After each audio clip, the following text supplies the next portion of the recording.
and welcome to BrokerTools, where we unpack the tools, systems, and strategies that help brokers optimize the way they work.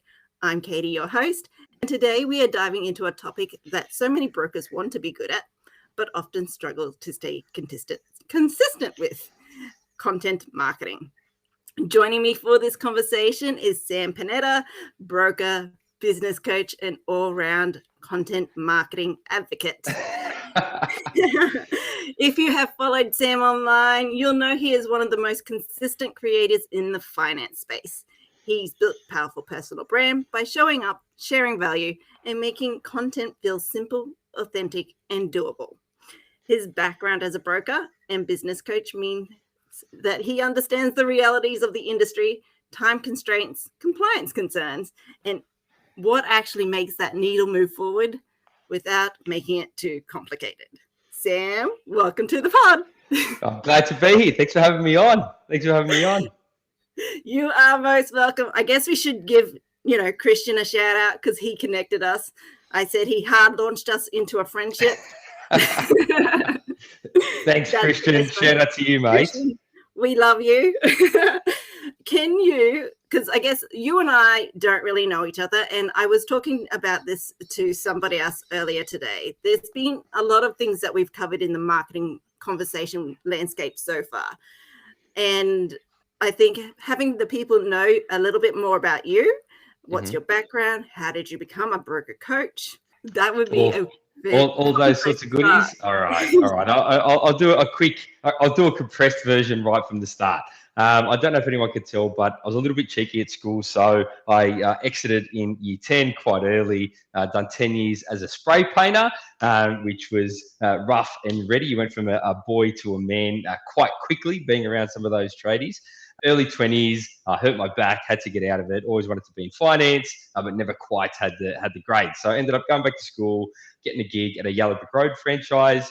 Done really well, straight out the gate. Young gun of the year, top 30 out of 30. It was a good run, right place, right time, and I busted my ass a little bit as well. But a lot of luck. After that, I started the Aureus Financial Group, which was basically diversified financial services, including a mortgage broking business. Started, scaled, and sold that over a period of 7 years. Took 6 months off and didn't quite know what I was going to do next. I was being encouraged by my peers in the mortgage industry to coach brokers. I never really saw myself as a business coach. I thought business coaches are a little bit weird, to be honest with you, Katie. But I'm glad I did make the decision. I'm glad I did make the decision to do it because we're about 12 months in now, and I feel like I'm doing exactly what I'm supposed to be doing in the mortgage space. I always knew I was going to stay in finance because I'm a finance guy in my heart of hearts. I just didn't know it was going to be in the coaching side, which has worked out quite well, actually, which I'm pleased about. Yeah, and I guess, not that we're going to go straight to content marketing, but obviously you leveraged a lot of content marketing to be so prevalent for a year-old broker coach. Yes. I've probably produced thousands of pieces of content over the past 12 months across, multiple platforms, social media content, but, stuff on websites and, live presentation, live events. To me, content, it's the whole genre. Do you know what I mean? It's not just social media. It's all sort of content. And I've done a lot of it, and you can almost get it down to, a combination of art and science once you've done enough of it. Wow. What made you choose to go that pathway? Because, we were just talking before we started this, like I've already had conversations on various forms of marketing, and you went down the content path.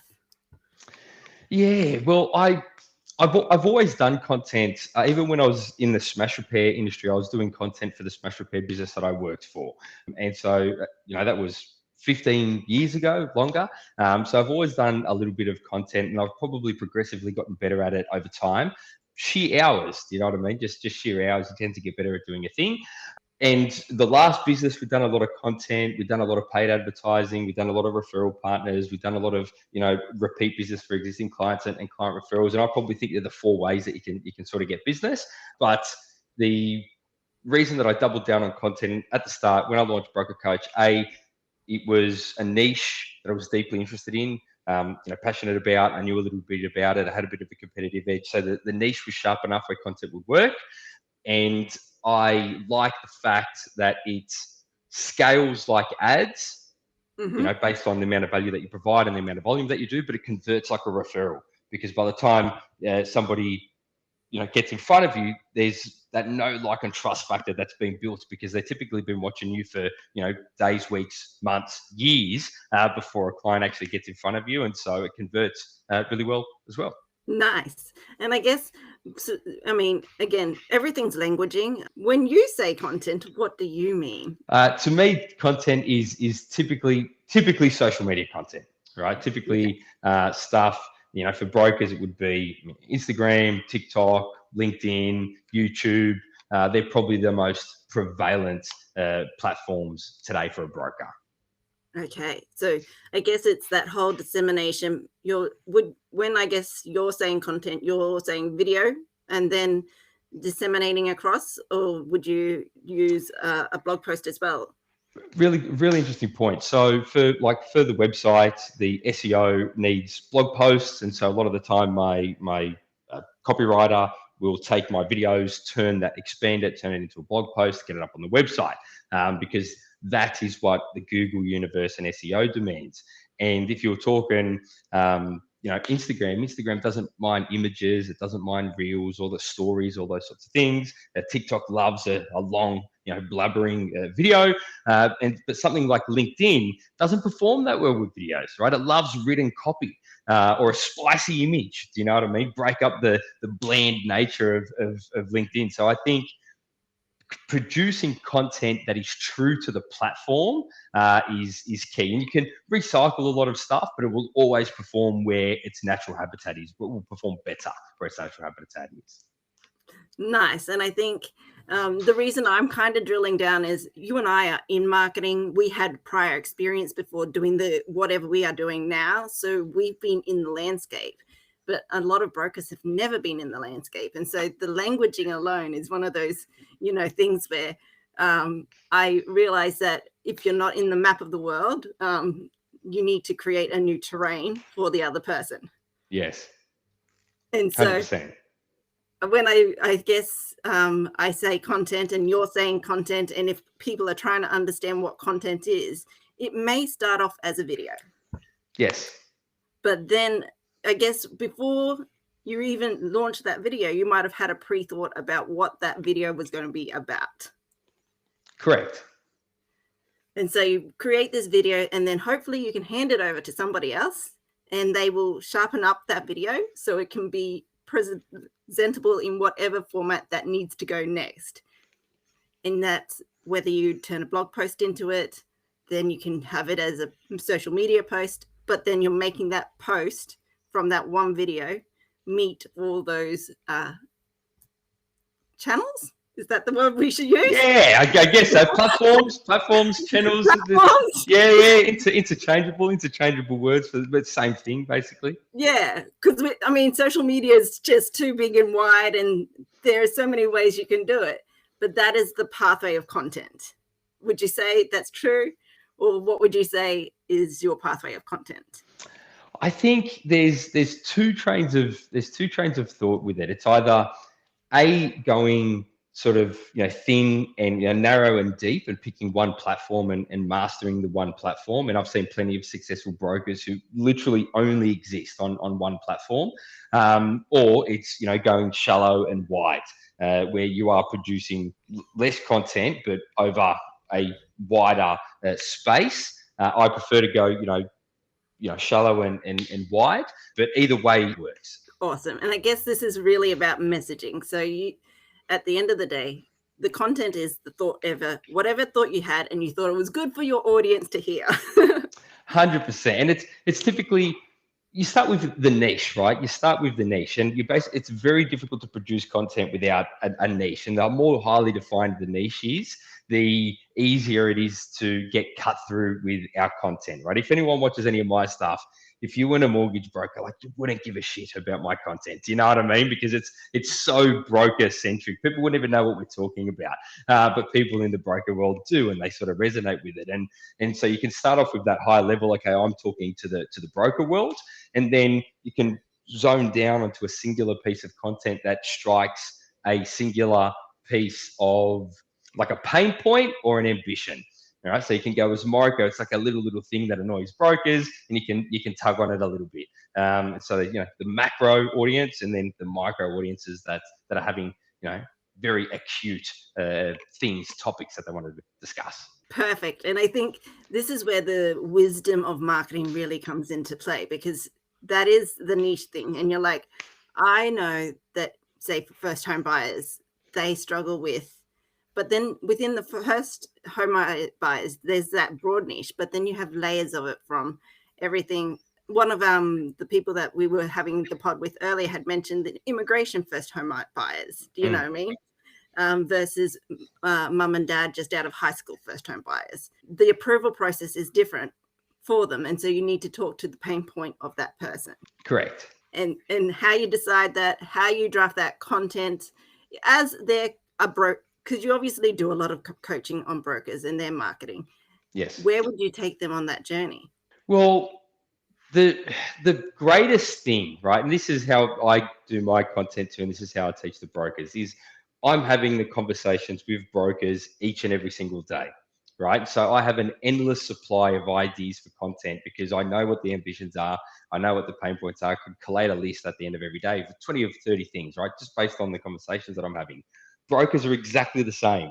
Like if you're a broker that's working with first home buyers, then you are having conversations with first home buyers each and every single day. You know what their pain points are, you know what their fears are, you know what their ambitions are, you know what their goals are, and you can collate your ideas or your thoughts for the content based on the conversations that you're having in real life every single day with your ideal clients. There's, you know, once you start doing it, the audience will start asking questions as well. So that puts fuel on the fire. They might ask questions in the comments where you can, you know, respond to with copy, or you can pick up the video and you can do a video response to it, which fuels more content. You know, Instagram's got that feature. You can do a story and be like, hey, you know, ask me anything. First time buyers ask me anything. You might get 10 first time buyers ask you a question. There's 10 pieces of content.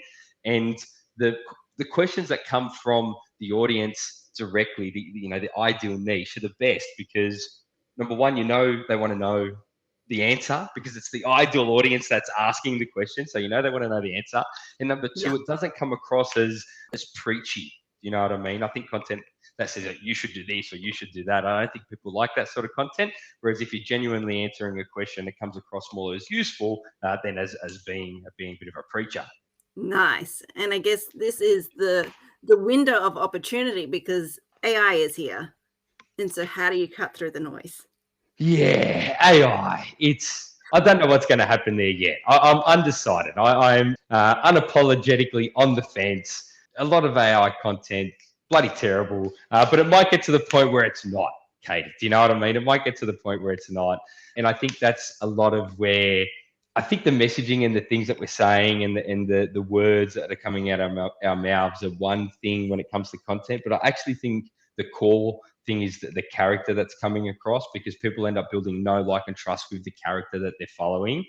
And I feel like that's hard to replicate. Like you can only be yourself. You know, you're going to attract some people, you're going to reflect others, and good marketing, really, that's what it should do. Hopefully, you'd hope so. Because I guess that is why you create content, is that it's like your pre-qualifier. Like, as in, I don't want to just talk to people who aren't even within the realm of what I want to actually be of service to. I mean, the industry is so wide, you can silo into so many components of it. 100%. And I guess from going through that, if you were, so someone would come to you and go, okay, I'm just launching my business. Where would you have them start?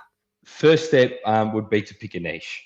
All right. And for me, the 3 qualifying criteria for a good niche, something that we're passionate about, something where we have a real competitive edge, and number 3, to a demographic that we can market to. So being passionate about the thing. If it works, we're going to have the same conversations over and over again each and every single day. So you better like the topic. If you don't like working with first term buyers, don't pick that as your niche, right? If you love working with business owners or tradies, whatever it is, but if it works, you're going to be having a lot of the same conversations, so make sure you enjoy the conversation.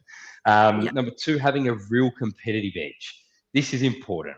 You know, if I'm an ex-broker who started, scaled and sold a broker business, I might have a bit of a competitive edge being a coach for brokers. If I was a coach for dentists, I would have no clear competitive edge. Same thing for brokers, right?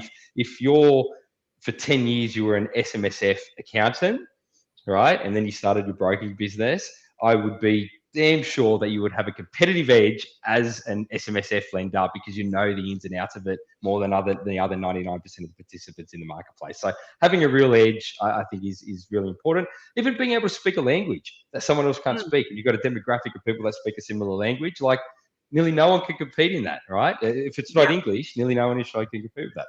And then having a marketable demographic, right? And that is more about seeing people that the way they see themselves. Mortgage brokers identify as mortgage brokers, dentists identify as dentists, nurses identify as nurses, first home buyers identify as first home buyers. No one identifies as a high net worth individual that wants to do an equity release from their property up to a 70% LVR. Like, no one identifies as being that person. So we've got to see people the way they see themselves, not the way that we see them. I love how you said that, because I'm like trying to rack my brain. Like, I have so many wealthy friends, but I would never call them, hey, my high net worth friend. Like, you would never. You know, they could have a Bentley in the garage and it's like, I'll wake up, oh, my high net worth today. It doesn't happen, you know. People don't see themselves like that. No, imagine that, like, sorry, now I'm going to go digressing into the whole, how do you even, like, talk to that person, because you can't even reach what resonates at a soul level for them. Yeah, it would have to, they'd have to identify as something else. Maybe they're a surgeon and maybe they identify as a surgeon, or maybe they're a business owner and they identify as a business owner. You know, maybe they live on the northern beaches and they identify as living on the northern beaches. Like, there would be something they identify as. It's just not, you know, someone who wants to release equity from one property to buy a second, like things like that, right? They don't identify as the transaction, they identify as the human. Yeah, and even if you take your content, which is also part of your networking ecosystem, people will go out into the market and they will start talking to you, but they don't know that they need you yet. And so it's how you can log in, and we were talking about this in a different pod, becoming like the Rolodex memory. Like, it's in how do you become that reference point in your the human database. 100%. And it works great not only for attracting new business, but it works fantastic for converting business that you've already attracted. So a broker might have had a client come to them 6 months ago and weren't ready, and then, you know, they've decided to move forward 6 months later. And for existing clients or existing referral partners, people that are already in your network, you're going to stay front of mind and be recommended, you know, at a barbecue on a Sunday, much more likely if they saw a piece of content from you that morning, rather than if they haven't heard from you from 18 months since you wrote the loan for them. So, you know, having it as a retention and a conversion mechanism, it's just as much that as it is about attracting new business in the first place, I feel. No, I would have to agree, because sometimes, as you said, there's a human who's coming to you, and initially they might need a mortgage to begin with, and we're not talking to them because they are a high net worth individual. They said, I need an SMSF loan and I'm purchasing this property. But then they happen to have a business, and so then they will need financing for whatever reason for their business. If you have the silo of actually doing commercial loans as well, that's also something that you can do. And then if they have family and friends who need the service, that's where you, expand and grow from one interaction. 100%. You know, once you brought the clients in from the first place, from the content, you deliver a 5-star experience, you blow their socks off. They're likely to do business with you again. They're likely to refer their family and friends again. And, you know, when we're talking about content or paid ads or any of those, not aggressive lead getting strategies, but ones that you effort-based lead getting strategies, the idea for me is to win an opportunity to deliver a 5-star experience. And then that's then you start building from both ends, from new business and from the existing stuff. Nice. And I guess this is like that transition stage. Sure, you might start out with content, but now the systems and the processes you build are the key things that keep that retention flowing back to you from that one person that you already had an interaction with. Correct. Bingo. Perfect. And I guess if we were to think about things, because obviously content marketing can be a lot for some people, how would you, I guess, teach the mindset? Because we, there's so many things you can do. Look, mindset's a big thing, right? Like the fear of producing content is a massive thing. And the only way to get over it is just to keep doing it. And like, I know some content creators in the industry who have huge followings, right? Hundreds and hundreds of thousands of followers across multiple platforms. And even the conversation with them today, it's like sometimes when some of their content performs really well, the trolls will sort of come out. So they'll tame down their own content just to be able to handle the negativity that comes from it. So even once success has been procured from content marketing, there's still always that element of judgment, putting yourself out there. But you're in business. You just got to do it. You got to think about the end result. You're in business for a reason, and if you've got to do the work, and it's the reps that count, because volume matters with content. Volume matters for performance, but it also matters for getting good at it. You're going to be better on your 10th piece of content than your first. You're going to be better on your 100th piece of content than your 10th. You're going to be better on your 1,000th piece of content than you are on your 100th. But most people are just not going to do the reps. They're just not going to produce enough content for it to have an effect. And that's one of the edges of content marketing, is that nearly no one's willing to stick at it long enough to make it work. Yeah. Victor, who we were talking about podcasting as a lead generation tool the other day, had said 20 podcasts is where most people cap out at. They can't, Yes. like, as in, once they've reached 20, they cannot remain consistent. But I guess this is where partnering with someone like yourself who can coach them along the way, so that when you are having those little doubts, you have that other, hopefully, good devil voice to say, you got this. on the other side. Yeah, it's true. It's true. Like, I think being in the coaching business for 12 months now, I knew strategies and tactics were always important, right? I knew strategies and tactics were always important, but they're a finite thing, right? There's not an unlimited amount of strategies and tactics. But once someone knows what to do, I've actually found majority of the battle is getting them to do what they need to do. It's the accountability piece. Do you know what I mean? And a lot of the time it's great to learn, but money's made in implementation and execution. It's not made in learning. Completely. And as you were saying that, I was thinking, sure, we're not in PT anymore. We're not doing personal training, but we are hopefully doing some other kinds of training. And ultimately, you were talking about reps and having your reps in. And sure, some of us may not be fitness bros who want to do weights, but it is the same principle. Like, as in, if you got a personal trainer in and you're just not sure that you can lift that one dumbbell a little further, someone can just tap you on the elbow and help you just make that one little bit more of a push. And then over time, you can increase your reps. 100%. Even being accountable to show up, like, to a personal trainer. Do you know what I mean? A lot of the time, if you've got to train at 6 a.m. and you're on your own, you don't have a partner to train with, you don't have a trainer to train with, it's easier to stay in the bed. Whereas if you're committed to someone that, hey, I'm actually going to show up at the gym at 6 a.m. to train with my trainer, you're more than likely to go. So even that psychological barrier helps to get people moving along. Which is, I guess, the key gifts. And then, I mean, sure, not everybody has to come to you, Sam, obviously, if they want to do their own. But I guess what we're mostly communicating is content marketing is going to be always great for your business. Yes. No matter what. Sure, you might be inconsistent at times, but being to some degree consistent in service and delivery is probably going to outweigh that anyway. Eventually.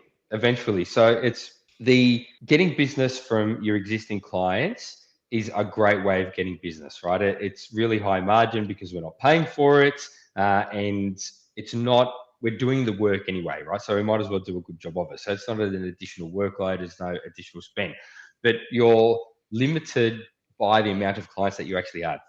So, if a broker has 5 clients and they're just right at the start, saying that they're going to rely on client referrals to grow a brokerage is not a reasonable expectation.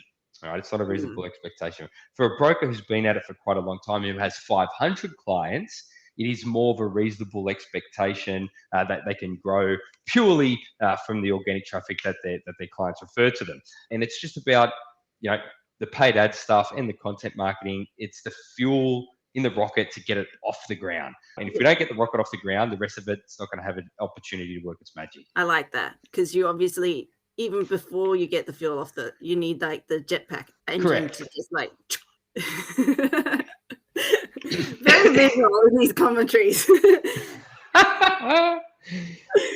Okay, so I like to think of things as ecosystems or loops and how people go through. So if they were to start obviously with content, and whether they kind of go to a broker like you to help them be consistent or not, that's not, I guess, the end goal. The end goal is, how do you get yourself out there? How do you do the reps, even if you don't feel like it? If you need to build in an accountability group, then that's probably the key thing. Or do like a 30-day, there's always like those 30-day social media posty things. Some sort of, if you can't hold yourself accountable, having someone else hold you accountable, or even, even if you pay someone to do the content for you, do you know what I mean? For entry-level guys, it becomes a little bit expensive, but at least it gets you started, right? Someone else is doing for you. I think the hardest thing is at the start, before the results start rolling in. So I know when I mentioned earlier about a little bit science and a little bit of art, towards the start of the year when I was doing content, it was basically for every 4 pieces of unique content, I would generate 1 lead. And then for every 4 leads, I would generate 1 new client, right? So there was a direct mathematical thing where it was like 16 pieces of content produces 1 new client. Now, over time, as the content's become more valuable, that's 3 and 3. So 3 pieces of unique content produces a lead, 3 leads produce a client. So it's now 9 pieces of content produces 1 new client. And over time, if you get better and better, I should be able to get that down to 2 and 2, or whatever it is, right? You can continue to improve how much reach you get by the amount of value and volume that you do. But when you get it down to that point, and there's a direct correlation between produce X amount of content and get Y amount of result, it becomes easier. It becomes easier to do. It's hard at the start when you're staring into the abyss. You're just producing content. You're getting no traction. It feels like you're staring off the edge of the cliff. That's the hardest part. It gets easier and easier and easier once people get the hang of it, get their rhythm. Yeah, I think it's exactly what you're saying. It's that rhythm, like getting into the rhythm of it. And once you're hooked, it should be fine. And not that every day flows, because we are still human. And you might have an off day. Correct. You can always build a library out. You can always build a library content out and schedule it out. Which is what we're doing here at BrokerTools, because as you and I know, we have not officially launched at this moment in time. But because I had a change in direction of how I was building the website, I'm like, I'm not going to stop momentum here. I'm just going to lock in a couple of pods. Love it. The best. And so pre-recording is not a bad thing either. And especially if you're highly an emotional person, because if putting yourself out there, like yesterday, you might be better for future you if you just lock it in the bag and then hand it over to somebody else to take care of. Correct. If you're feeling high energy one day, smash it out. It's going to be much easier than when you're feeling depleted. Yeah. How do people engage with your services, Sam? Like, I know that you have a range, and I think it would be good to talk about your range, because if they want to reach out to you, they should.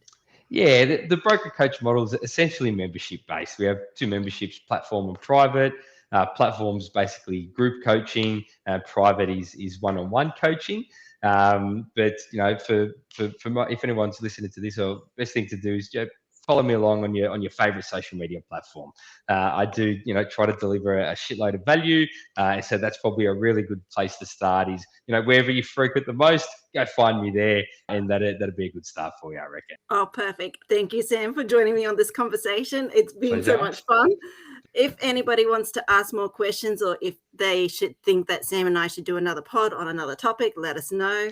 We are keen to see how we can help you. Amazing. Perfect. Thank you. Thanks. Bye.